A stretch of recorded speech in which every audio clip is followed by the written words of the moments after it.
This episode is brought to you in part by the Table Podcast from the Hendricks Center at Dallas Theological Seminary. I'm Darrell Bach, one of the hosts, and I invite you to join us as we discuss issues of God and culture, which includes anything and everything. Listen on your podcast app or at dts.edu/thetable.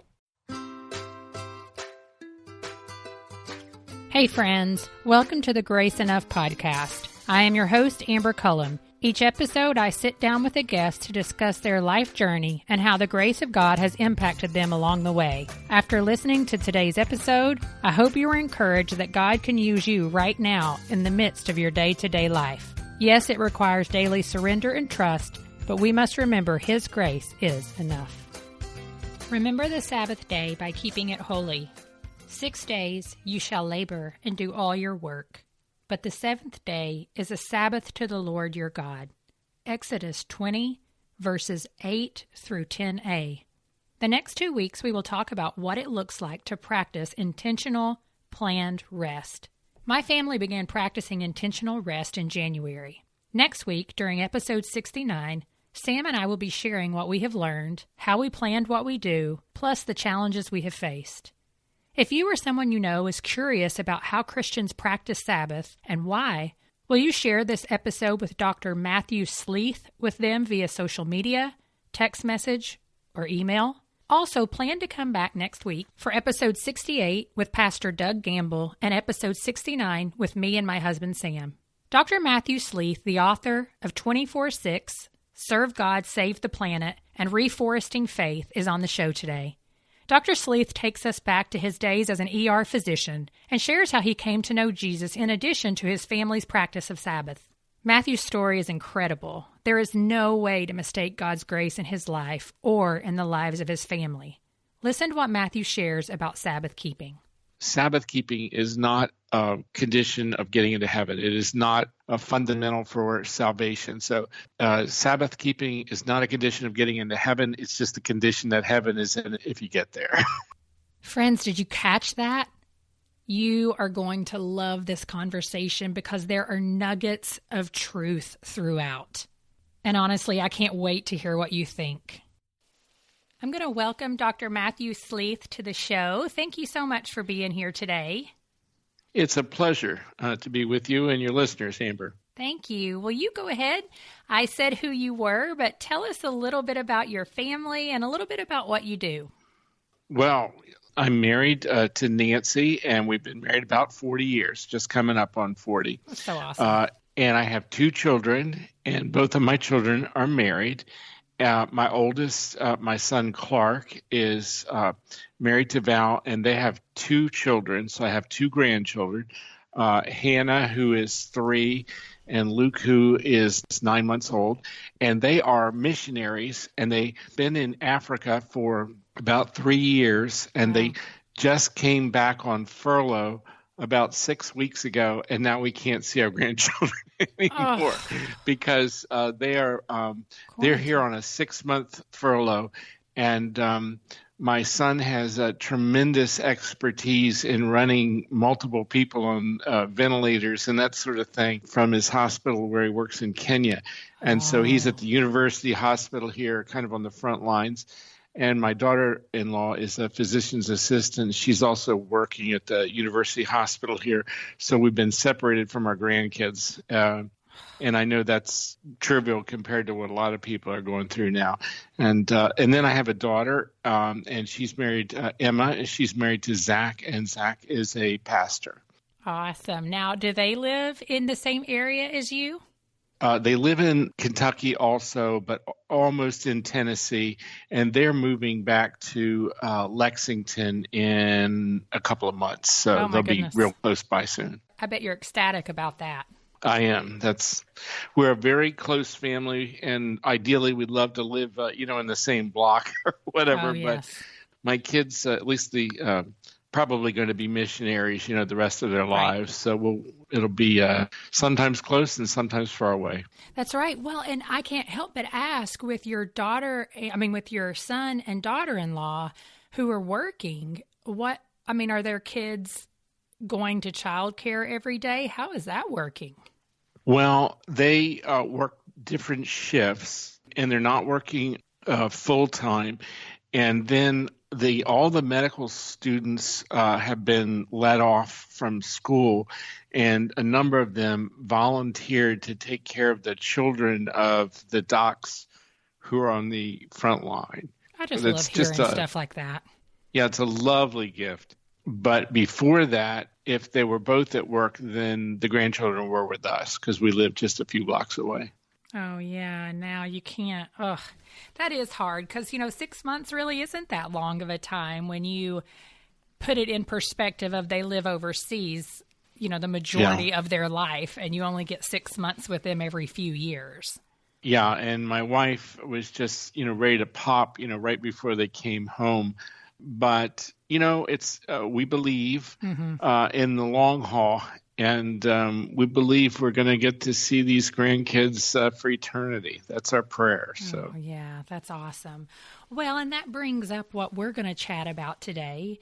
Just so that everyone knows, take us back to when you were an ER physician and share what happened that led you to a career and really an overall life change. Well, to back up just for a moment before that, my wife and I are from two different religious backgrounds.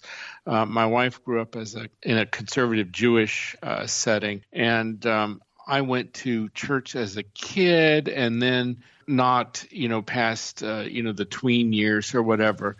And so when we met, her parents were just horrified that we were going to get married, and we did. Yeah, and much to their dismay, it sounds like. Yeah, which is actually how I chose medicine, because if you want to get on the good side of your Jewish in-laws, and the only thing that I know to do is go to med school. So I went to medical school, and we didn't have any real belief system. We'd celebrate every holiday we could, but we didn't believe in God or anything. And actually, some of what happened with us getting married kind of left a bad taste in our mouth about organized religion. So I went to med school, and we had our two children, and we moved, and we were raising our kids on the coast of Maine. We went through a series of really bad things happening in life, actually, which began with my wife's only brother drowning in front of my kids. Oh, gosh. And I had a patient stalk me for quite a while, and things kind of culminated in what I remember was 9/11 happening. And I got home on that, it was a Thursday, I believe, Thursday from working at night in the ER. And Nancy came into the house. I was kind of dozing, and she said something, terrible is happening in Manhattan. And we tuned in, and the Twin Towers came down. And I got a call from my neighbor who had a son, my son's age, had kind of grown up together, saying, I need you to help me get him from school. His dad was in the first plane. And to tell him that. So what happened was I woke up to the fact that there was evil on the planet. Just a lot of bad things had happened. And my worldview up until that time was secular, humanist, scientific. If you couldn't measure it, if you couldn't reproduce it, I really didn't want to talk to you about it. Right. But evil is a spiritual concept. You can't measure it. Goodness knows you don't want to try to reproduce it. But if anybody's seen evil, they know what it is. You can't explain it away. That's right. And so I thought, well, if there's this evil force loose on the world, what's the other side? Where does something good come from? And I had seen good, because being involved in medicine, I think, is fundamentally good. I think it's a wonderful career. I love taking care of sick people. And I worked in the emergency department my entire career in medicine. And sometimes I'd kind of step back, and we could be having a trauma code or something on somebody that we didn't even know who it was. A Jane or a John Doe. You don't go out jogging with your purse necessarily, and people get injured. They come into the emergency department. You don't know who they are necessarily. And I'd look and there'd just be, a dozen people throwing everything they had at trying to help. And I said, this is good. Mm-hmm.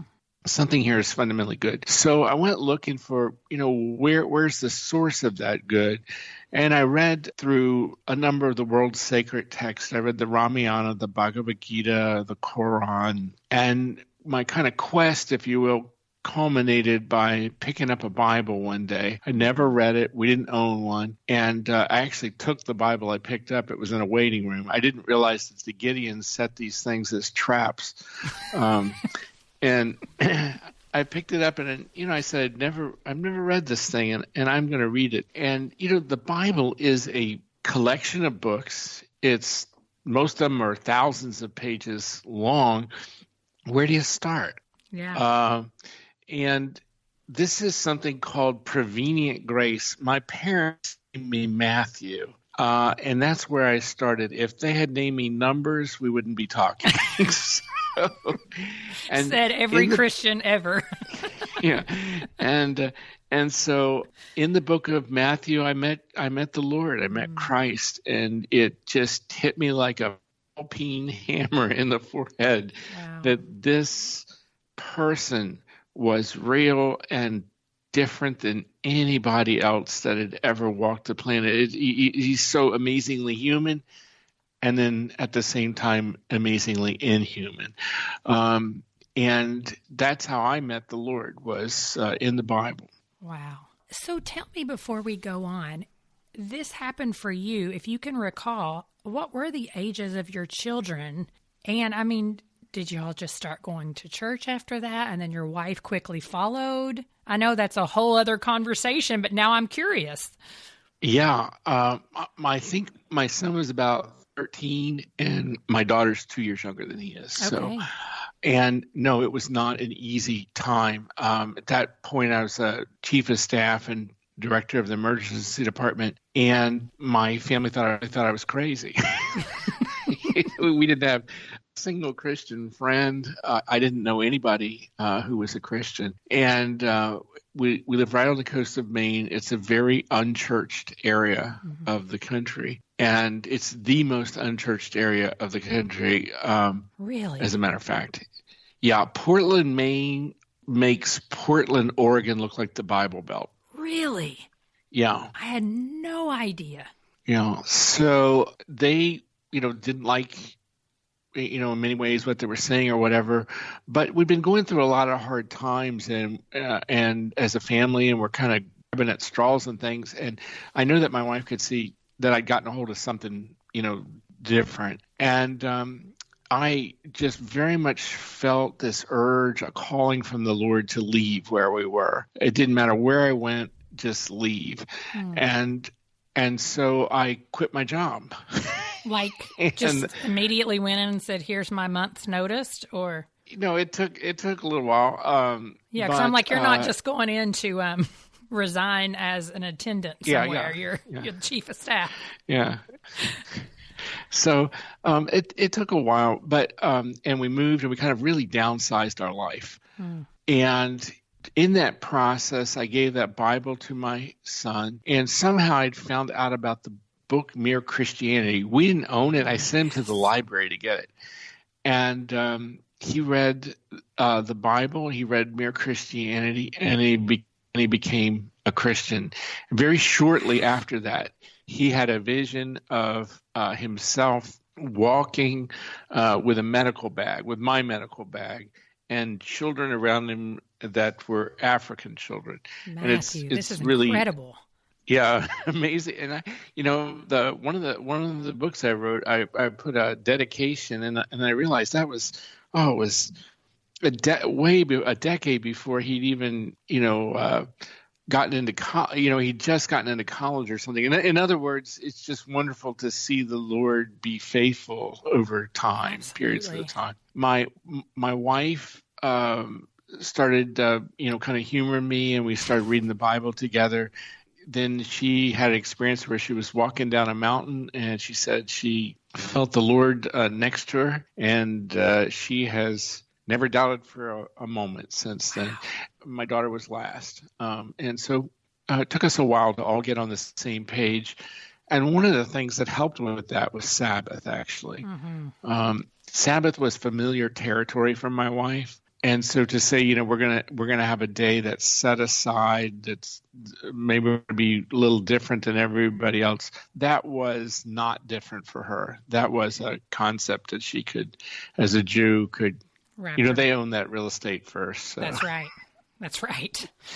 Well, and so you leave Chief of Staff, you completely downsize, but at this time, I'm all getting off track because I'm kind of like, how did you get them to get on board to actually do that? Because I'm thinking of teenage kids being just really upset with Dad.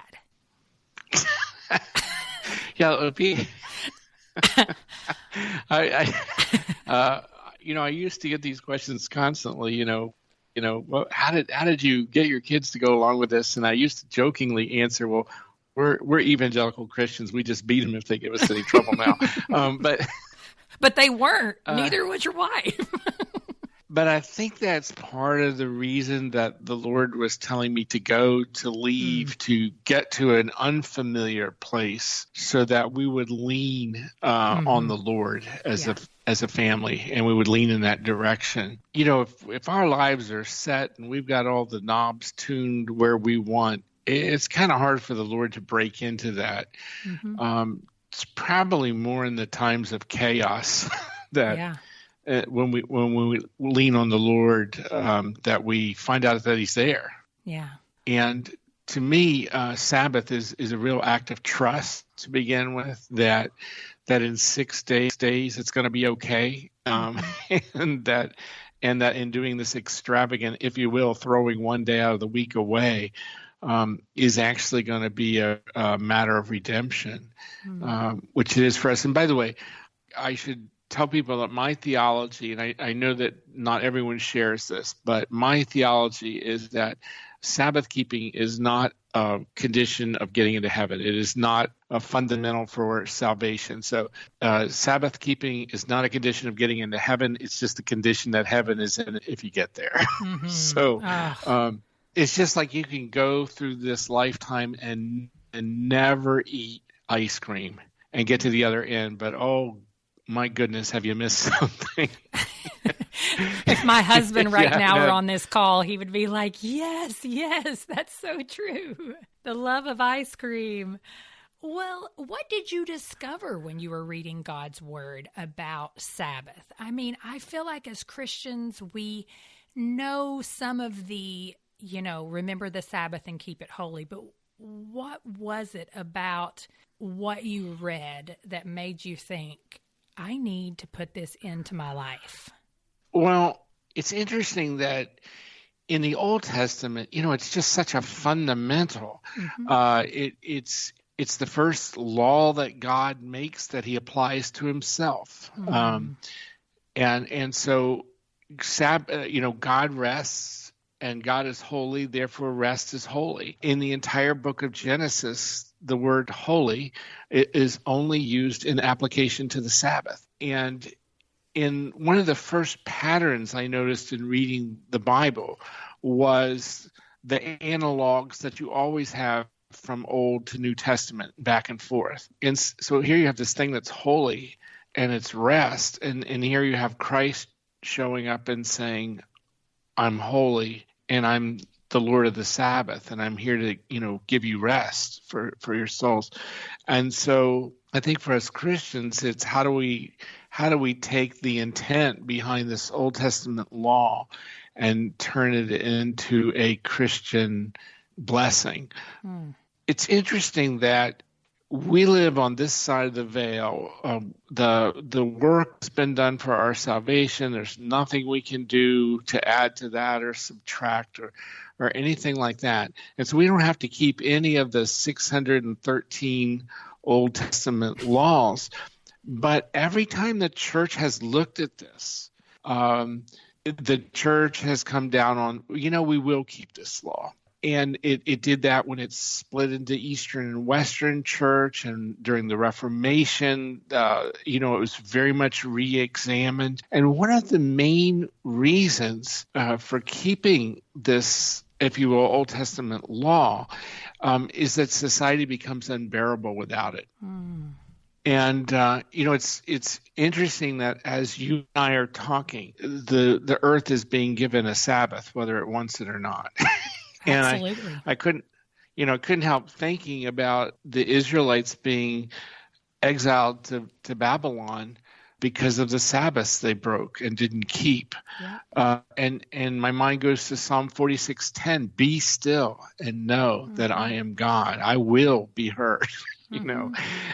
So right now, many people are experiencing either something that's hellish or something that's Sabbath. And a lot of it is how they view it. Oh, it's so true, because if and I'm sure you probably have, just what we're talking about right now, and how some of the statistics that are coming out about people being able, in China and big cities to see the stars for the first time in their city. And that's only one of the statistics. The fact that I can go days without hearing an airplane is just, people should revel in this to the extent that they can.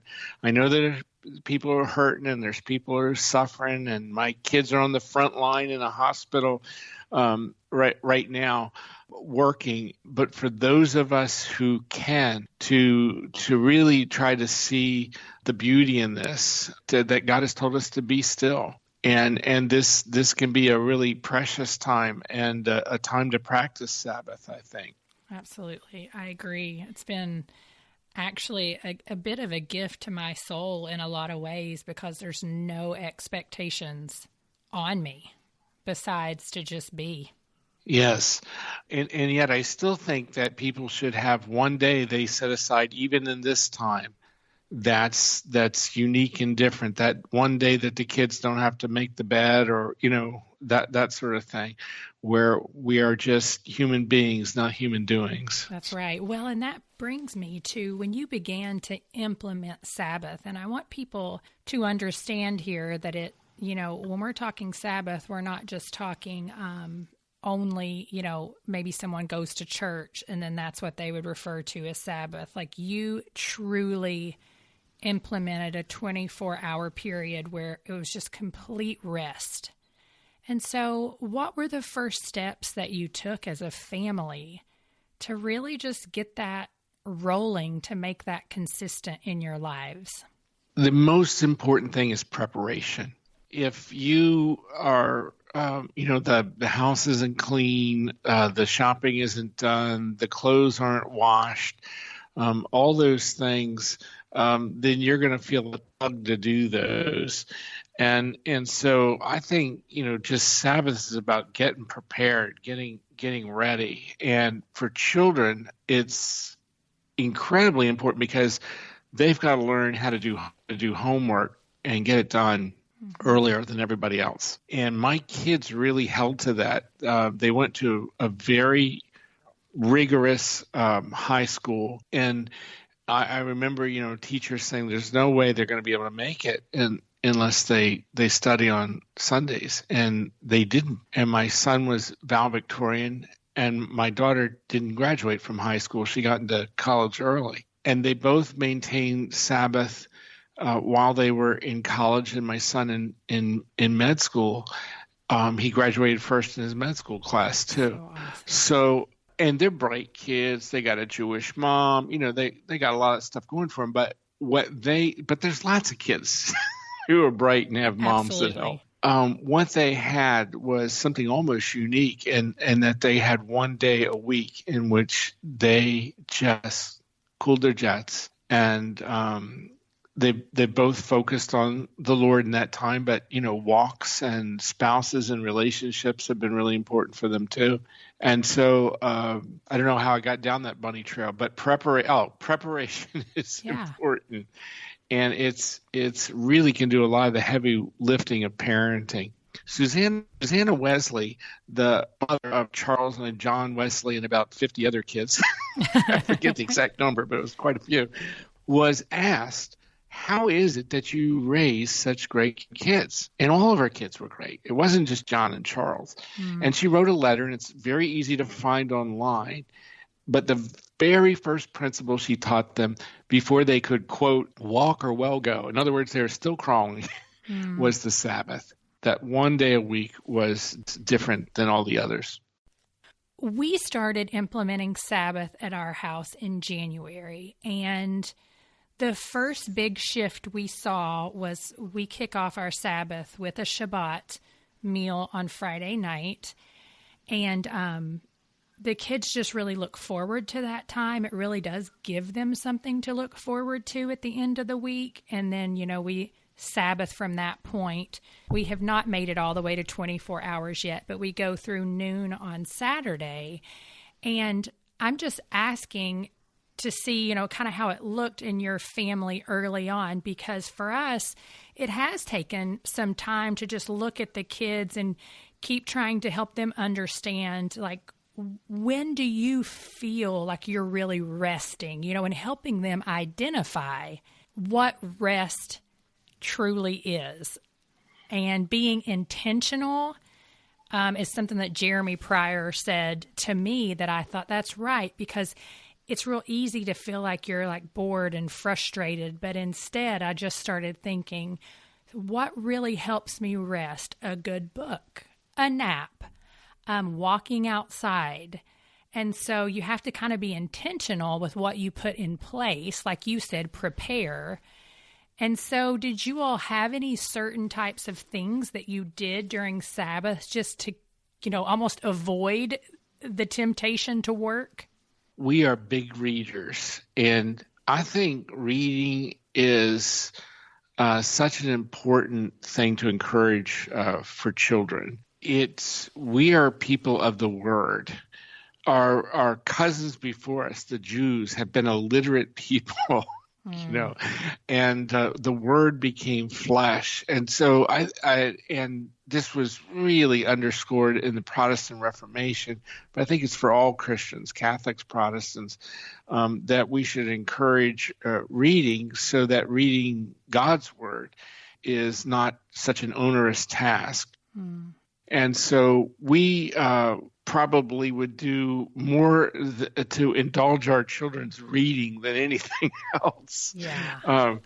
Making sure that they have books that are good, when we were the choosing. And it's really nice to have books that you read as a family. Yes. Those kind of books that are uplifting and wholesome for everyone. The Narnia series comes to mind, but the book Freckles, The Girl of the Limberlost, At the Back of the North Wind by George D. MacDonald.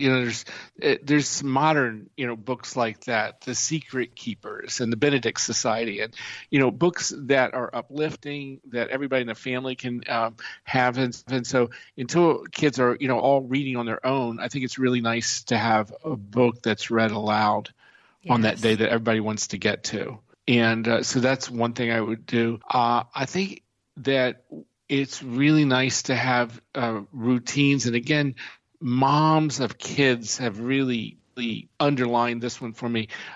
There's a food, that they have just on the Sabbath, whether that's blueberry pancakes or cereal with ice cream, and it doesn't matter. Just that's the only day of the week that you have it. Those kinds of things. And, for each family to make up their own routines. One of the most lovely ones I've ever heard was I was preaching somewhere in a church, and people came forward and they said, we were raised with Sabbath, and we're just doing what my grandparents did. And on every Sunday, our whole family takes a ride on horses, has a picnic together after church. That's so cool. And we go horseback riding, things like that. Yeah. I would say, when I talk about Sabbath now, the most common thing that I hear about intentional Sabbath is, I don't have time to get everything done. So, I use the weekends because I work, or there's just a whole host of things. And honestly, that's the train of thought that I had for years. But in your book, 24/6, you write, rest shows us who God is. He has restraint. Restraint is refraining from doing everything that one has the power to do. We must never mistake God's restraint for weakness. The opposite is true. God shows restraint, therefore restraint is holy. What have you found to be true personally as you have committed to this practice of Sabbath? I found that it has really become a cornerstone of emotional and spiritual wellness for me. I've had a couple of times where I've gotten bumped away from it, or they haven't lasted very long, and immediately I know something's wrong. And it's hard for us to recognize what's missing in life. And even as we were speaking earlier about, the sound of planes are missing, the sounds of, cars and traffic. I live in Lexington, in a fairly large city. And to hear the quiet, when it's permanently missing from your life, when you don't have a Sabbath, you may not be able to articulate it. But I think that society is paying for its lack of Sabbaths now. That it's interesting that the book I'm working on now is about suicide from a biblical perspective. And our ministry did a multi-year study on pastors in North Carolina, about 2,000 pastors. And it's a big study. We're just kind of finishing with the statistics part of it. Bottom line, you keep a Sabbath, you're healthier. Your mental health is better. And we just see a society that's more and more anxious, more and more depressed, more and more overdoses, that sort of thing. And I think we're paying for turning our backs on the Lord. Well, and I think that what I have noticed as I have, as our family has begun implementing Sabbath is, and actually one of our pastors said this at one point, and I didn't quite understand it at the time, but he was saying, when I first started implementing it, it was really hard for me because I felt like I was missing out on some stuff. But now I actually find myself almost feeling sorry for other people because I see the raggedness, I see the exhaustion, I see the lack of rest. And I just think, if you would just take that one day to fully rest, the way that you get recharged really does help you the other 6 days of the week. Yes, and something I found, and it takes a while to really develop a spiritual like the Sabbath. It's not something that you're going to do 2 or 3 times and have it down cold. It's really after a year you're going to begin to really notice the difference. And when you get to a point like I am, 10 or 15 years down the road, it's just integral to your life. But at the end of a Sabbath, if you're doing it right, you're going to have a sadness that comes over you. And that is that you're leaving the Sabbath behind. But the beauty of that is you only got to hang in there for 6 more days. That's right. That's right. And it's back. So that saying, the Sabbath is coming, is very true to those who practice it.